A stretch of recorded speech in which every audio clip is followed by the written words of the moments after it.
शादी शुरू होने में सिर्फ 15 मिनट बाकी थे। पूरा बैंकेट हॉल रोशनी से जगमगा रहा था। रिश्तेदार स्टेज के पास फोटो खिंचवा रहे थे, डीजे पर गाने बज रहे थे और बाहर बारातियों की स्वागत की तैयारी चल रही थी। मैं दुल्हन के कमरे में बैठी अपने हाथों की मेहंदी देख रही थी। दिल बहुत घबरा रहा था, लेकिन मैं खुद को समझा रही थी कि शायद हर लड़की को शादी से पहले ऐसा ही लगता होगा। तभी मेरी छोटी बहन पूजा भागती हुई कमरे में आई। उसका चेहरा डर से सफेद पड़ा हुआ था। दीदी जल्दी बाहर चलो। मैं घबरा गई। क्या हुआ? मम्मी पापा ठीक है ना? उसने कुछ नहीं कहा, बस मेरा हाथ पकड़कर मुझे कमरे से बाहर ले गई। हम पीछे वाले गलियारे से होते हुए हॉल के उस हिस्से में पहुंचे जहां लड़के वाले बैठे थे। वहां पहुंचते ही मेरी सांस रुक गई। मेरे पापा दोनों हाथ जोड़कर समीर के पिता के सामने खड़े थे। माँ रो रही थी और आसपास कुछ रिश्तेदार तमाशा देख रहे थे। समीर की माँ तेज आवाज में कह रही थी, हमने पहले ही कहा था कि हमारे बेटे की शादी है, कोई मजाक नहीं। बिना फॉर्च्यूनर गाड़ी और 15 लाख रुपए के ये शादी नहीं होगी। मेरे पैरों तले जमीन खिसक गई। मैंने समीर की तरफ देखा। वह चुपचाप कुर्सी पर बैठा फोन चला रहा था, जैसे ये सब उसके लिए बिल्कुल सामान्य हो। मेरे पापा कांपती आवाज में बोले, बहन जी, हमने अपनी हैसियत से ज्यादा खर्च किया है। शादी के बाद थोड़ा समय दे दीजिए, मैं इंतजाम कर दूंगा। समीर के पिता गुस्से में बोले, नहीं, हमें सब कुछ अभी चाहिए, वरना बारात वापस चली जाएगी। मेरी माँ रोते हुए बोली, इतनी बेइज्जती मत कीजिए, लड़की की शादी है। तभी समीर ने पहली बार मुंह खोला। उसने ठंडे लहजे में कहा, देखिए अंकल, ये हमारी डिमांड नहीं, हमारी इज्जत का सवाल है। उस पल मुझे लगा जैसे किसी ने मेरे कानों में पिघला हुआ शीशा डाल दिया हो। जिस इंसान के साथ मैं पूरी जिंदगी बिताने जा रही थी, वह मेरे पिता को पैसे के लिए झुका हुआ देख रहा था और उसे जरा भी शर्म नहीं थी। तभी मेरे पापा ने अपनी पगड़ी उतारकर समीर के पिता के पैरों के पास रख दी। मेरी इज्जत मत उतारिए, लड़की की शादी है। बस वही पल था जब मेरे अंदर कुछ टूट गया। मैं तेजी से आगे बढ़ी, पापा की पगड़ी उठाई और उनके हाथ में वापस रख दी।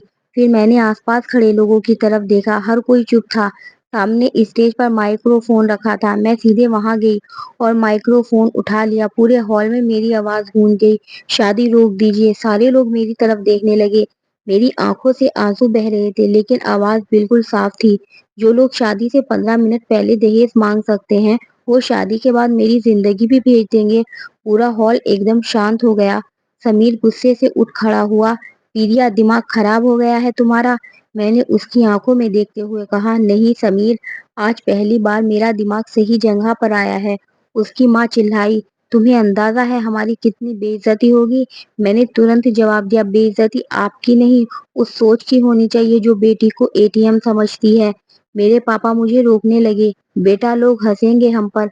मैंने उनका हाथ पकड़ लिया, पापा आज अगर मैं चुप रही ना तो जिंदगी भर खुद पर रोऊंगी। फिर मेरे सबके सामने कहा, आज ये शादी नहीं होगी। इतना सुनते ही हॉल में हड़कंप मच गया। कुछ लोग फुसफुसाने लगे, कुछ वीडियो बनाने लगे। तभी अचानक पीछे से एक बुजुर्ग आदमी खड़े हुए। वो समीर के चाचा थे। उन्होंने गुस्से में समीर के पिता से कहा, शर्म आनी चाहिए तुम्हें, लड़की वालों से भीख मांग रहे हो और उसे इज्जत का नाम दे रहे हो। कुछ और रिश्तेदार भी लड़के वालों को सुनाने लगे, आज लड़की ने सही किया, ऐसे लालची लोगों के साथ घर बेटी नहीं भेजनी चाहिए। अगर आज ये दहेज मांग रहे हैं तो शादी के बाद क्या करेंगे? अब तक जो लोग चुप थे वही लोग लड़के वालों पर से सवाल पूछने लगे। समीर की माँ का चेहरा उतर गया।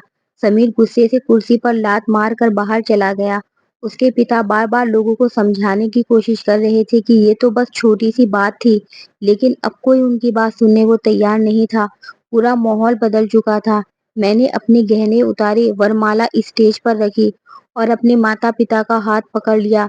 जब हम हॉल से बाहर निकल रहे थे तब मैंने देखा, मेरे पापा पहली बार रोते हुए भी गर्व महसूस कर रहे थे।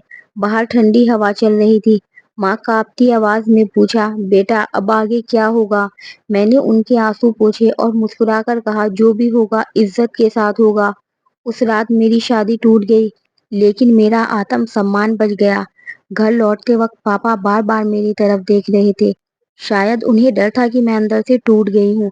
लेकिन सच कहूँ, कई सालों बाद उस रात मैंने खुद को कमजोर नहीं, मजबूत महसूस किया। मैंने कार की खिड़की से बाहर देखते हुए धीरे से कहा, पापा, लड़की की शादी टूटना दुख की बात हो सकती है, लेकिन गलत लोगों से शादी हो जाना पूरी जिंदगी की सजा बन जाता है। اس دن مجھے سمجھ آیا رشتے وہاں نہیں ٹکتے جہاں پیسوں کی قیمت انسانوں سے زیادہ ہو، اور ہر لڑکی کو یہ یاد رکھنا چاہیے جس گھر میں آپ کی عزت نہ ہو وہاں دلہن بن کر جانا نہیں، وہاں سے صرف اٹھا کر لوٹ آنا زیادہ بہتر ہوتا ہے۔ اس دن مجھے سمجھ آیا رشتے وہاں نہیں ٹکتے جہاں پیسوں کی قیمت انسانوں سے زیادہ ہو۔ اگر آپ کی بیٹی کی شادی ہونے والی ہو اور آخری سمے پر بھی لڑکے والوں کا لالچ، دہیز کی مانگ یا اصلی سوچ سامنے آ جائے تو صرف سماج کے ڈر سے اپنی بیٹی کو ایسے گھر مت بھیجیے، کیونکہ ٹوٹی ہوئی شادی صرف کچھ دنوں کا درد دیتی ہے لیکن غلط لوگوں کے ساتھ کی گئی شادی پوری زندگی رلا سکتی ہے۔ بیٹی بوجھ نہیں ہوتی، اس کی عزت اور خوشی کسی بھی رشتے سے زیادہ ضروری ہوتی ہے۔ کہانی پسند آئی ہے تو ویڈیو کو لائک کریں، چینل کو سبسکرائب کریں اور ملتے ہیں ایک نئی کہانی کے ساتھ۔